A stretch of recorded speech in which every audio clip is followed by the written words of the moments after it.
এক ছোট্ট কুঁড়ে ঘরে বাস করত এক বৃদ্ধ কৃষক।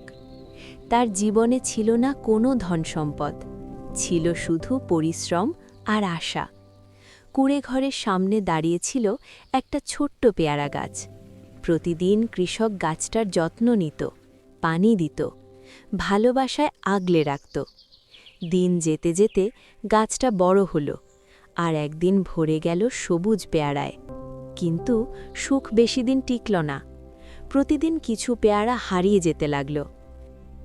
এক রাতে কৃষক লুকিয়ে দেখল এক বিশাল সাদা কবুতর পেয়ারা নিয়ে চলে যাচ্ছে।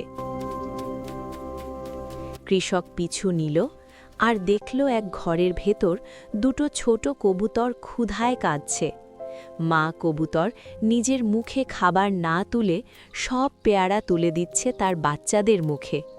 সেই মুহূর্তে কৃষকের চোখ ভিজে গেল। এরপর থেকে সে আর কাউকে তাড়া দেয়নি, বরং প্রতিদিন এক বাটি পেয়ারা রেখে যেত নিঃশব্দে। এ থেকে বোঝা যায় গরিবের মন কত বড়।